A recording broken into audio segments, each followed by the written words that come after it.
What's up, Taiwan? I'm Rik Glauert with news from here in Taiwan and around the world.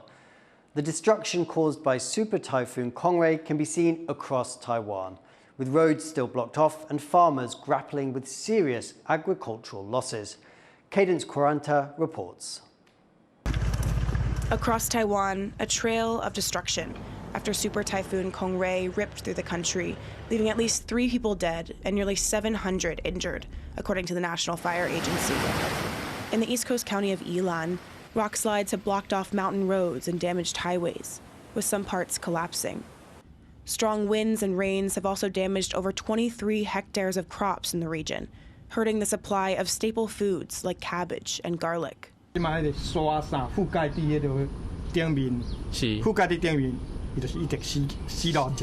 Taiwan as a whole suffered over $6 million in agricultural losses. In Taitung County, also on the East Coast, sugar apple orchards were damaged, with some trees blowing over completely. And around 70 to 80% of navel orange crops, which are harvested only once a year, are gone. And on Taiwan's west coast, oyster farmers suffered losses of over $2 million. Some tried to save the floating rafts used to farm oysters, but large waves meant most were destroyed, their remnants now scattered across the shore.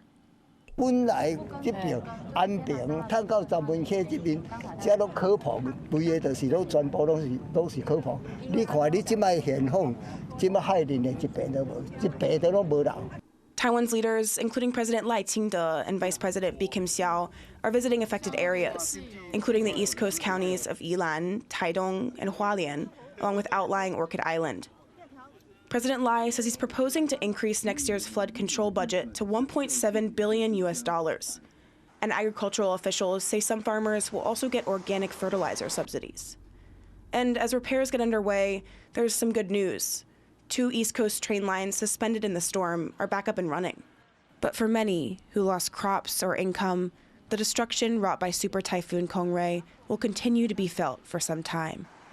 Patrick Chen and Cadence Quaranta for TaiwanPlus. Photos of Taiwanese military personnel training to use the HIMARS rocket artillery system at a US Army base have stirred concerns about information security. The photos were shared on Facebook back in August and caught the attention of Chinese netizens. They show Taiwanese troops training with US soldiers on the advanced mobile rocket system. In some photos, their faces and name patches are clearly visible. Defense Minister Wellington Koo has responded to the concerns. 购买海马斯本来就是一个公开的资讯嘛，所以它相关揭露的这些姓名，因为是属于这一个一般性的训练，没有揭露其他进一步个人的个资，我想还好。不过我们还是会向美方反映。Taiwan has purchased 29 HIMARS systems and expects deliveries to be completed by the end of 2026. Taiwan's economy ministry says machine tools are no longer being sent to Russia, and that it has been complying with international sanctions since March. The ministry was responding to an October report from a British think tank, which said that Taiwanese machine tools were still being found in Russia's supply chain. Such exports have been sanctioned because they can be used to make artillery used in Russia's war on Ukraine. The economy ministry says it's increasing the fine for violations of its export ban to more than $30,000. North Korea test-fired its first intercontinental ballistic missile in almost a year this week. The Hwasong-19 traveled over 1,000 kilometers, and it was a show of Pyongyang's growing capabilities. It comes in the final week before the US elections. To learn more about the missile test and what it means for geopolitics, Adil Bra spoke to Edward Howell, a lecturer at Oxford University. What's the significance of this particular ICBM test by North Korea? This test is significant because it marks a clear advancement in North Korea's technology. The ICBM flew for 86 minutes, which is the longest flight time hitherto seen. And it's also useful since it gives a diversionary tactic away from the global attention on North Korean troops being sent to Russia. So we don't know whether Russia has had supplied any technology for this particular missile. What does this latest test show about advancements in Pyongyang's missile delivery technology? The missile was a solid fuel ICBM. They're harder to detect and easier to maneuver than their liquid fuel counterparts. And because the missile flew for longer in the air, we can say with reasonable confidence that it shows that North Korea's missile capabilities are certainly improving over time. Could North Korea resume nuclear testing that has been stalled since 2017 ahead of the US elections? If so, what would be the impact?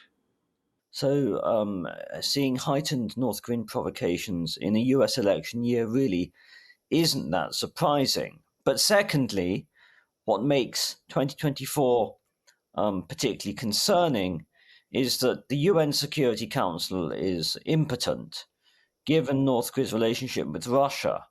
And so, if North Korea were to conduct a seventh nuclear test, it would be able to do so and largely escape without any form of punishment or consequence, not least from the UN Security Council. That was Edward Howell of Oxford University on North Korea's recent ICBM launch. Taiwan's baseball fans are disappointed after a decision to halve the number of baseball games at Taipei's new stadium.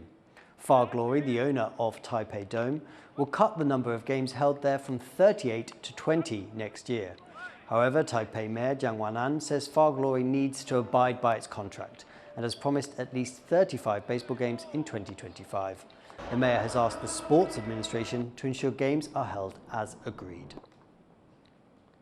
Women's rights groups are speaking out against a government plan to increase fines for what Taiwan considers illegal abortions. A new proposal from the Justice Ministry would see women fined $2,500 for breaking the abortion law. That's more than 20 times the current fine.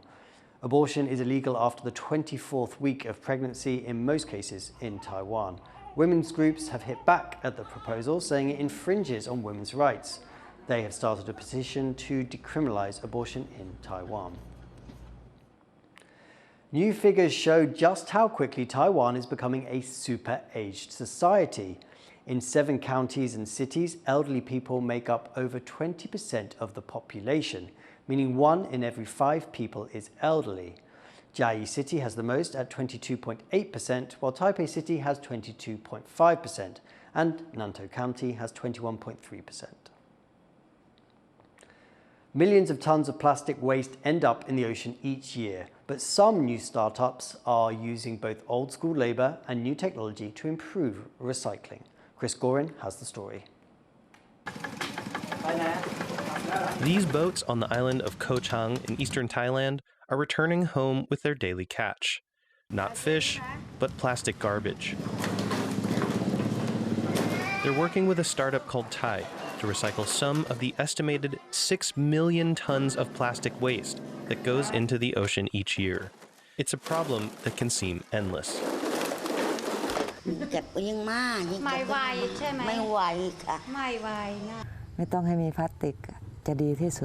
Hopefully in the future we can do more, because even 200 tons per year that we can collect, and for now I think it's a really small part of this problem. The company is taking a new approach when it comes to proof that it's removing plastics from the ocean.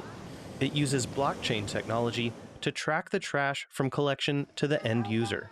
After paying the collectors for their work, a labor-intensive sorting process begins, due to the wide range of discarded plastics. While arduous, the company says this kind of work means it's not necessary to make new plastic. We are convinced there is more than enough plastic on our world, and we should take what already exists.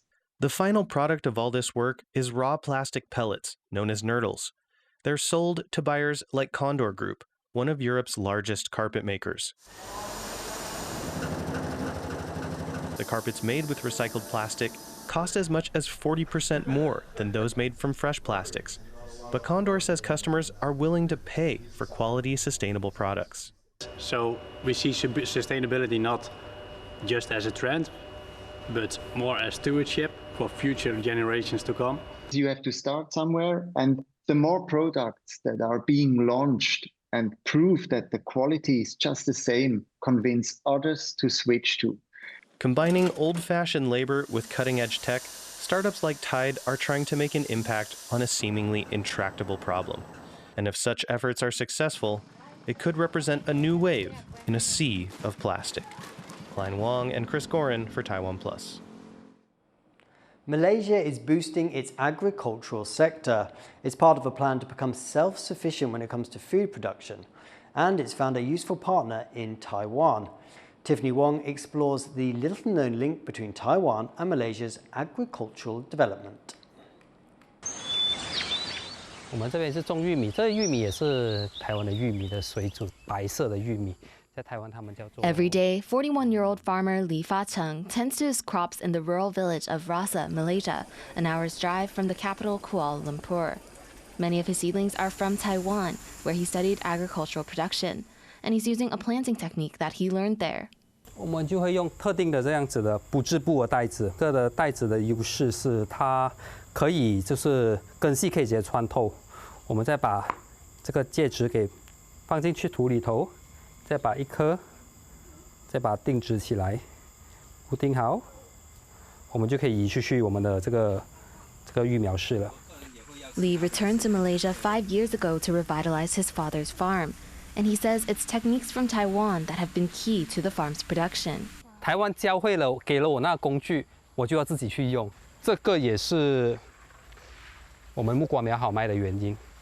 With production going well, Lee has now set his mind on growing the farm into an even bigger business. 这边是我们农场正在兴建的一个咖啡厅的建筑。Lee has dreams of turning his farm into a leisure farm, not just a place for production, but a space for people to learn about where their food comes from, plant and harvest crops, and consume the farm's products in a cafe setting like this, all in a day's visit. 这个休闲农业的这个概念是我在台湾这个升学的时候，在我升学的过程里头，我时常都会向校外去移动，校外去跑动，去吃吃喝喝玩玩这样子，那就可以看到台湾的农业其实不只是在做生产而已。